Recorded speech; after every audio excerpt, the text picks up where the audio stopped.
Good morning everyone, welcome back to our channel. তোমরা সবাই কেমন আছো? আমরা খুব ভালো আছি।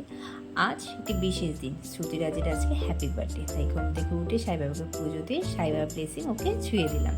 আর তোমরাও কিন্তু ওকে অনেক অনেক ব্লেসিং দিও।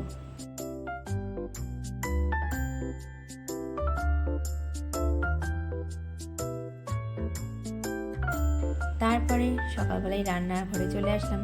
ওর জন্য যেহেতু সে স্কুলে নিয়ে যাবো, ওর জন্য 5 রকম ভাজা আর পনির করব, আর মাছ ভাজা দিয়ে আর চাটনি।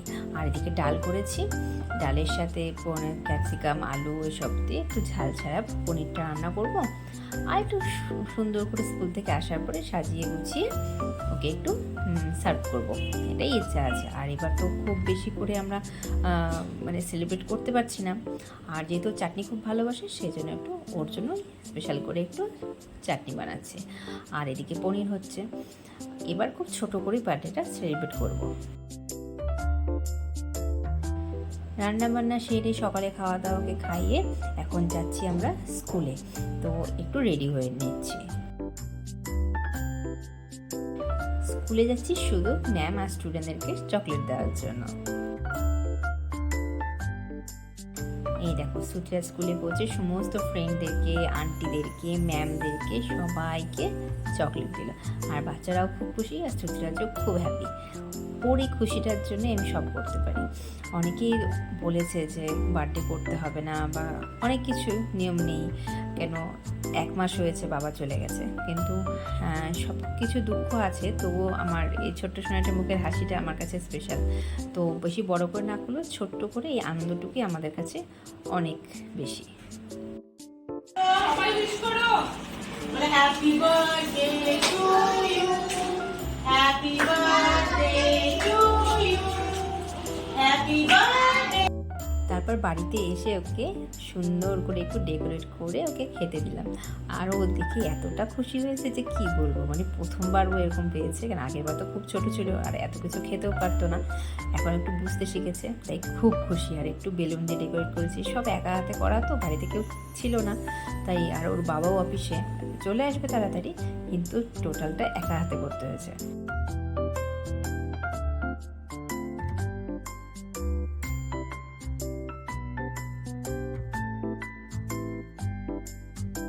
তারপরে ওকে ঘুম পাড়িয়ে আবার চলে আসলাম রান্নাঘরে। যা গরম পড়েছে আজ।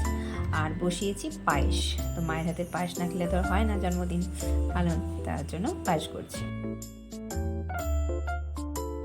তারপর ছেলের আবদারে আবার ঘরটার একটু ডেকোরেট করতে বসলাম। বেলুন ফোলাতে হবে। আর বলেছিল বাবার বার্থডেতে যেরকম বেলুন সেরকম, ব্ল্যাক আর গোল্ডেন বাবার বার্থডেতে হয়েছিল, তো ওর বার্থডেতেও সেম করতে হবে। তাই ছেলের আবদারে মিলিয়ে আবার সেই বেলুন সাজালাম।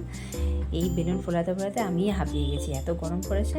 এই দেখো, জাস্ট একটু ডেকোরেট করি। তারপরে মা সন্ধ্যাবেলা করছিল মাটন আর করছিল ফ্রাইড রাইস। তো বাইরে তো কেউ ইনভাইট নেই, শুধু আমরাই, বাড়িতে যারা আছি তারাই। আর এই জন্য আর আমি হাঁপিয়ে গেছিলাম, তো মাই করছে আজকে পুরো রান্নাটা।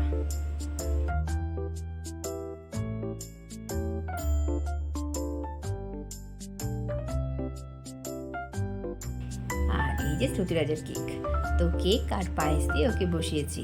প্রদীপ তো ধরাবো না, যেহেতু কোনো নিয়ম পালন করব না। আর ওর বন্ধুকে না বললে তো হয় না, আর ওর বন্ধুর জন্য গিফট নিয়ে এসেছে, এটা পেয়ে তো আরও খুশি।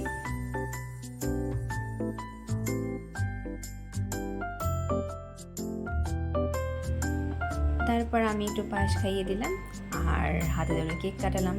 আর এসেছে শুধু ওর বম্মা, জিম্মা, দাদামণি, দিদি ভাই সবাই এসেছে, আমাদের বাড়িতে যারা মেম্বার আছি আমার তারাই।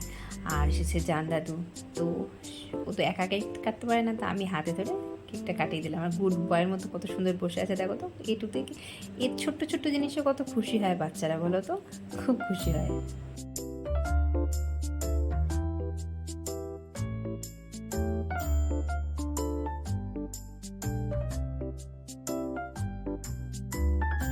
তারপরে সবাই একে একে ওকে ব্লেসিং দিচ্ছিল, একটু কেক খাইয়ে দিচ্ছিল। এটা হচ্ছে পপা, শ্রুতিরাজের পপা দিদি ভাই। এদিকে বম বসে আছে, এদিকে বন্ধু দাদান সবাই বসে আছে, আর সবার হাত থেকে কেক পায়েস সব খাচ্ছে। মানে একই সন্ধ্যাবেলা ওকে আমি খাওয়াইনি, ভেবেছিলাম এই সবাই যখন খাওয়াবে এটাতে ওর পেট ভরে যাবে, সেই জন্য সন্ধ্যাবেলা টিফিন ওকে করায়নি। আর জান দাদু, ওর এখন একটাই দাদান আছে, জান দাদু, তো জান দাদু ওকে ড্রেসিং করলো। তো সুতরাজের বার্থডে ছোট্ট করে আমরা এইভাবে পালন করলাম বাড়ির সবাই মিলে। তো কেমন লাগলো ভিডিওটি অবশ্যই জানিও। আর সুতরাজ হাঁপিয়ে গেছে, এখন ফোনে কথা বলছে চেয়ারে বসে। তো সবাই ভালো থেকো, সুস্থ থেকো।